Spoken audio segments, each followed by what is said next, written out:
Hello Primary 7, welcome to today's lesson of Social Studies by Mr. Chigun Richard.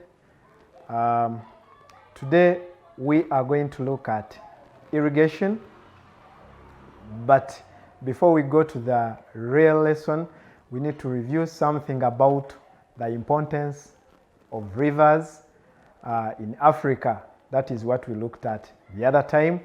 We saw some of the uses, how rivers are important, like of course being a source of fish, providing us water for domestic irrigation, industrial use, helping in the generation of hydroelectric power, people of course using them for recreation purposes, and even some places in rivers being used for transport, just to mention. Then we were also looking at the problems associated or facing people who live near rivers. Of course, we looked at waterborne diseases. We saw that at times rivers flood, and when they flood, they destroy property, they destroy houses, they make roads impassable. Then we saw that when we are using them for transport, you find that at times waves can make boats or water vessels capsize.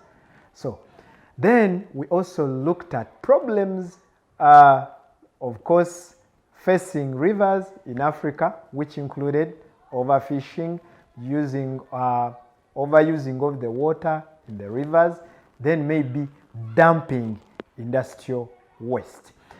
Today we want to look at irrigation. We are looking at irrigation because we shall find that when we are looking at the way rivers are important to us, there is where we said they provide water for irrigation. What is irrigation today? Irrigation, we look at it as the artificial supply of water to a garden or to a farm. Why do people do irrigation? People carry out irrigation, of course, to increase or to improve upon the harvest. Irrigation helps to turn a dry land into an arable land.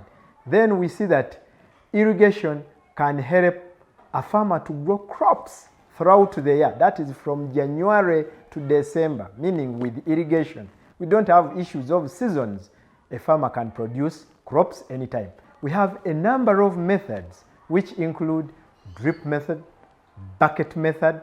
In bucket method here, we look at like when you use a watering can, it is still bucket method. Drip, when you look at using bottles, that is still drip method. Then canal method, then overhead method. We are going to show some of the pictures showing these methods of irrigation. One of the pictures you are seeing there is the one of canal irrigation or the gravitational method. Here, trenches or channels are dug through the garden and water is supplied to the crops the way you are seeing it there. In the bucket method, a farmer uses a watering can or can use a bucket to water the crops. This one is majorly manual. The farmer has to be there himself or herself, or the farmer may send children to do the irrigation. Okay, this method is mostly used by the small scale farmers. As we are seeing in the diagram, we see it is a bit tiresome. A farmer may have to use a lot of energy to see that can do the irrigation throughout the garden. Then there is another one which we call the overhead or sprinkler method. Here, of course, you may connect pipes and sprinklers within the garden. Then a farmer will release water somewhere, and then the garden will be like it is receiving rains. So it is another good method. When you go to Kachira Sugar Estate, you'll find that method is there. It is still the sprinkler method or overhead method. The sprinklers are there. When we continue, we look at the drip method. The drip method, one time our president went and was encouraging people because to put at least bottles within their gardens, and this they were applying the drip method. Let us continue. Now, with the drip method, some of the captions are here. It is a bit also tiresome. There is one drip, the first drip, which we are going to see. You'll find that it is also scientific. The water comes in the form of drops. When we continue, we look at the advantages of this. It is the same that crops are grown throughout the year. Irrigation improves upon the yields. Then irrigation may make the dry land into arable land or for cultivation. Then we have two types of irrigation. The other ones were methods, types of irrigation. One is perennial. Perennial is applied in places where the area is dry. So the irrigation is carried out time after time because there is continuous supply of water to the garden.